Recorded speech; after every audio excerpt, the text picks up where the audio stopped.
अरविंद केजरीवाल की गिरफ्तारी मामले में सुप्रीम कोर्ट में आज सुनवाई हुई। सुप्रीम कोर्ट ने ईडी से 5 बड़े सवाल किए। सुप्रीम कोर्ट ने ईडी से 5 बड़े सवाल किए। जस्टिस संजीव खन्ना ने कहा कि आम चुनावों से पहले गिरफ्तारी क्यों।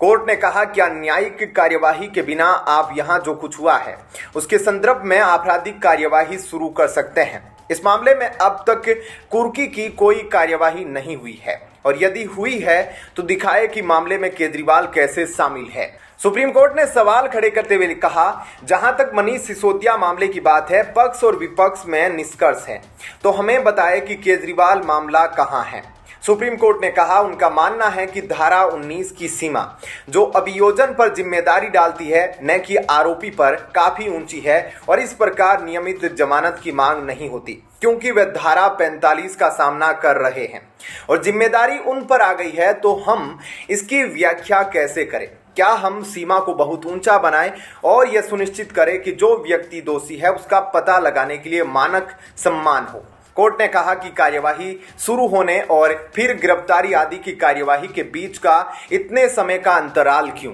दरअसल बेंच ने जांच एजेंसी से आम आदमी पार्टी के संयोजक अरविंद केजरीवाल की उस याचिका पर सुनवाई की अगली तारीख पर जवाब देने के लिए कहा जिसमें उन्होंने कथित आबकारी नीति घोटाले से जुड़ी मनी लॉन्ड्रिंग केस में गिरफ्तारी को चुनौती दी। केस की अगली सुनवाई शुक्रवार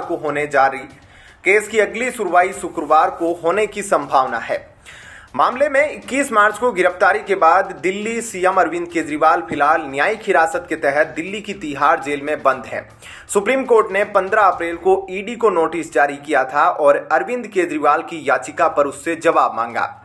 उच्च न्यायालय ने इससे पहले 9 अप्रैल को केजरीवाल की गिरफ्तारी को बरकरार रखते हुए कहा था कि इसमें कोई अवैधता नहीं है और बार बार जारी समन को नजरअंदाज करने और जांच में शामिल होने से इनकार करने के बाद ईडी के पास कम विकल्प बचा था। यह मामला दिल्ली सरकार की अब निरस्त की जा चुकी आबकारी नीति के लिए निर्माण और कार्यान्वयन में कथित भ्रष्टाचार और मनी लॉन्ड्रिंग से जुड़ा है। ऐसे में क्या कहना है आपका? कमेंट सेक्शन में अपनी राय जरूर बताएं। धन्यवाद।